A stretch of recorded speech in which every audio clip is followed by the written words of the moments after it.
So what is up guys? This is my day 34 ng pagpapasarap. So nandito na naman tayo guys sa ating panibagong video, panibagong araw, panibago na namang vlog. So ayun guys, direkta na tayo guys sa lunch guys kasi hindi tayo nakapag-breakfast. Kaya nagluto na lang ako guys ng aking chicken breast at saka meron akong balanak yung sa tatawagin sa amin na isda guys. Yan, flex ako dyan guys. Yan guys. Kakagising ko pa lang dyan guys kasi direkta na tayo guys sa lunch guys. Kakagising ko na kasi late na ako nakatulog guys kasi kinapoy ako guys. So yun guys. So ito yan. Yan yung ginawa ko ngayon. Nagluto ako ng chicken breast at saka may 200 grams of white rice guys. Direkta na lunch guys. Hindi na ako nakapag-breakfast guys. Yun. Kaya nagluto ako ng chicken breast yun guys. Yan. Ano bang ulam nyo ngayon guys? Sino ba dito guys yung late na nagising guys? Sayang kasi yung gin natin guys kasi late na tayo na gising. Buti na lang nakagising tayo guys. Thank you Lord. So yun guys. Yan.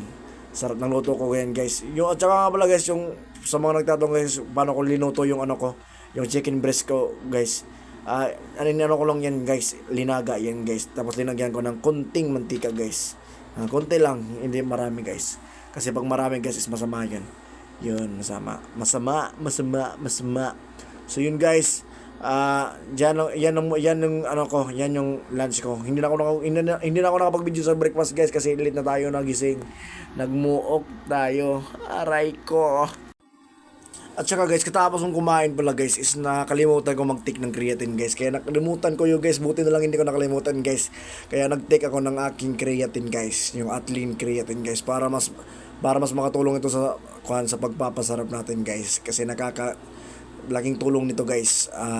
Maraming tulong yan yung Atlin creatine guys. Kasama lang pagpapalaki ng mga muscles natin guys.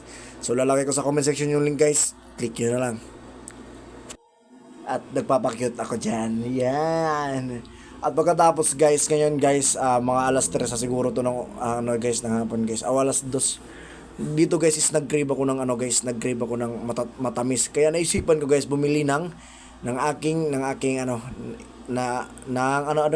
yogurt. Yogurt guys. Naisipan ko bumili ng yogurt guys kasi instead na ice cream yung kainin ko guys, is napili ko yung yogurt guys kasi mas rich siya sa fiber, rich siya sa protein guys. Meron siya protein guys. Lahat guys. Instead na ice cream yung piliin nyo guys, dito tayo sa yogurt guys kasi marami tayong benefits na makukuha dyan sa yogurt guys.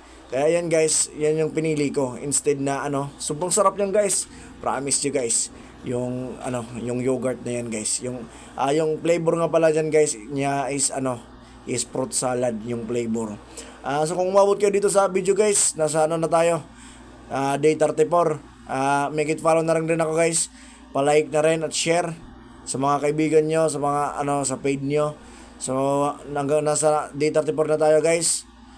See you sa day 35 ng pagpapasarap. Bye bye.